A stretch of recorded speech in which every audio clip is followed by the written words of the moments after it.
ভূতের ভয়, মৃত্যু ভয় এবং অকারণ ভয়। অধ্যাপক ডাক্তার সালাহুদ্দিন কাউসার বিপ্লব, চেয়ারম্যান, মনোরোগ বিদ্যা বিভাগ। ভূতে বিশ্বাস করেন এমন মানুষ খুব কমই পাওয়া যাবে, আবার এমন মানুষও খুব কম পাওয়া যাবে যারা ভূতে ভয় পান না। বিষয়টি বেশ অদ্ভুত ও গোলমেলে। এটি আরও বেশি মজার ও অদ্ভুত হয় যখন দেখা যায় অধিকাংশ মানুষই ভূতের ভয়টি পেতে আগ্রহী।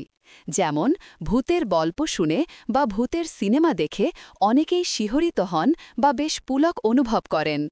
গবেষণায় দেখা যায় যতক্ষণ মানুষ তার নিজের ওপর নিয়ন্ত্রণ রাখতে পারে ততক্ষণ কোনো ঝুঁকিপূর্ণ বা ভয়ের কিছুতে একটা আনন্দ অনুভব করতে থাকে। তাই গল্প বা সিনেমা থেকে ভূতের ভয়ের যে আবহ তৈরি হয় সেটি মানুষ নিয়ন্ত্রণ করতে পারে, অর্থাৎ যেখানে ভয় নেই সেখান থেকে ভয়ের আনন্দ উপভোগ করা। কিন্তু সমস্যা হয় তখনই যখন এটা নিয়ন্ত্রণের বাইরে চলে যায়। অনেক সময় দেখা যায় মৃত্যু ভয় এবং ভূতের ভয় অনাকাঙ্ক্ষিত কোনো আত্মা বা জীবের একসাথে থাকে। বেশিরভাগ ক্ষেত্রেই তার পেছনে কোনো না কোনো মানসিক রোগ বিদ্যমান। তাই এমন সমস্যা হলে দ্রুত মনোরোগ চিকিৎসকের পরামর্শ নেওয়া জরুরি। মৃত্যু ভয় বা থেন্টোফোবিয়া। সবাইকে মৃত্যুর স্বাদ গ্রহণ করতে হবে, এটি সবারই জানা। কিন্তু কয়জন এই মৃত্যু ভয় নিয়ে সারাক্ষণ ভীত এবং চিন্তিত থাকেন? এ ধরনের সমস্যায় আক্রান্তরা ভাবতে থাকেন মৃত্যু কিভাবে হবে, কখন হবে, সাথে কে থাকবে, মৃত্যুর পরে কি হবে ইত্যাদি। তাদের মৃত্যুর ভাবনার একটি বড় অংশ জুড়ে থাকে মরে গেলে তার নিজের কি হবে, তার ওপর যারা নির্ভরশীল তাদের কি হবে। তারা মৃত্যুর ভয়াবহতা নিয়ে আরও বিভিন্ন কল্পনা করতে থাকেন। অনেক ক্ষেত্র মৃত্যু বিষয়ক এই ভাবনাগুলি স্বাভাবিক হিসেবে দেখা হলেও মৃত্যু ভাবনা বা ফেয়ার অফ ডেথ একজনের মনে কতটুকু প্রভাব বিস্তার করছে তার ওপর গুরুত্ব আরোপ করতে হবে। অনেক সময় দেখা যায় মানুষের দৈনন্দিন কাজের ওপর এই মৃত্যু ভাবনা প্রভাব বিস্তার করছে, যার ফলে তার স্বাভাবিক জীবন বিপন্ন হয়। কোনো কাজ মনোযোগের সহিত করতে পারে না, কোনো পেশায় স্থির থাকতে পারে না, নিজের ওপর নিয়ন্ত্রণ হারিয়ে ফেলে ইত্যাদি অস্বস্তিকর পরিস্থিতি তৈরি হলে তাকে অবশ্যই বিশেষজ্ঞ চিকিৎসকের পরামর্শ নিতে হবে। অকারণ ভয় বা অ্যাপ্রিহেনশন। সবসময় তটস্থ থাকা, ঘন ঘন চমকে ওঠা, কোথায় কি যেন ঘটছে এমন আতঙ্কে থাকা, কোনো কারণ ছাড়াই ভয় লাগা, এমন অনুভূতি কারো জীবনযাপনকে অসহনীয় পর্যায়ে নিয়ে যায়। তবে সব সময় এমন ভয়ের কোনো নির্দিষ্ট কারণ বা ব্যাখ্যা জানা থাকে না।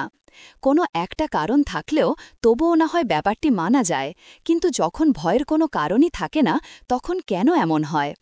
মনে হয় সামনে কোনো বড় ধরনের বিপদ আসছে, অগোচরে কিছু একটা দুর্ঘটনা ঘটছে বা ঘটতে চলেছে। কখনো নিজের জন্য ভয়, আবার কখনো নিকটজনের কিছু হবে এমন ভয়। এমন ভয়ের মধ্যে থাকার ফলে বুক ধড়পড় করা, বুকের ভেতরে কেমন একটা অনুভূতি, অস্থিরতা ইত্যাদি অনুভূত হতে থাকে। ইংরেজিতে এ ধরনের ভয়কে বলা হয় ফ্রি ফ্ল্যাটিং অ্যাংজাইটি বা অ্যাপ্রিহেনশন। সাধারণত অ্যাংজাইটি সংশ্লিষ্ট মানসিক রোগের কারণে এমনটা হয়ে থাকে। হরমোনাল কোনো সমস্যার জন্য এমনটি হতে পারে। কারো এমন অহেতুক ভয়ের অনুভূতি হলে দেরি না করে দ্রুত মনোরোগ চিকিৎসকের শরণাপন্ন হওয়া উচিত। পরামর্শ। ওপরে উল্লেখিত ৩ ধরনের ভয়ই কখনো স্বাভাবিক অবস্থায় হতে পারে, আবার কখনো হতে পারে কোনো মানসিক রোগের কারণে। ভূতের ভয় বা মৃত্যু ভয় কোনো একজন মানুষ নিজের থেকেই চাইতে পারেন। ভূতের ভয় চাইতে পারেন আনন্দ উত্তেজনার জন্য, আর মৃত্যু ভয় চাইতে পারেন ধর্মীয় কারণে। তবে যতক্ষণ পর্যন্ত এই ভয়গুলো নিজের নিয়ন্ত্রণে থাকে ততক্ষণ এগুলোকে স্বাভাবিক বিষয় হিসেবেই দেখতে হবে। কিন্তু এই ভয় যদি নিয়ন্ত্রণের বাইরে চলে যায় তাহলে অবশ্যই পূর্ণাঙ্গ চিকিৎসা নিতে হবে।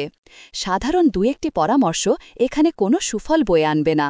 অনেকে মনে করেন ২-১টি পরামর্শ হয়তো কার্যকরী হতে পারে, তবে মনে রাখতে হবে রোগ রোগী, সেখানে উপদেশ নয় বরং চিকিৎসা প্রয়োজন। চিকিৎসা। এ ধরনের ভয়গুলোর সাথে বিভিন্ন মানসিক রোগের যোগসূত্র থাকার সম্ভাবনা থাকলেও সাধারণত অ্যাংজাইটি বিষয়ক মানসিক রোগের সাথেই এগুলো বেশি থাকে। Generalised anxiety disorder, panic disorder, conversion disorder, ডিলুশনাল disorder বা বিভিন্ন ধরনের ফোবিক ডিসঅর্ডারের সাথে এটি যুক্ত থাকতে পারে। পেছনের কারণ বা রোগের সম্পৃক্ততার ওপর নির্ভর করে এর চিকিৎসা পদ্ধতি কেমন হবে। ওষুধ, সাইকোথেরাপি এবং সাইকো এডুকেশন সবই প্রয়োজনীয় হবে। গ্রন্থনা অধ্যাপক মহসিন আলী আঙ্গুর, সম্পাদক ও প্রকাশক, মুজিবনগর খবর.com, মেহেরপুর।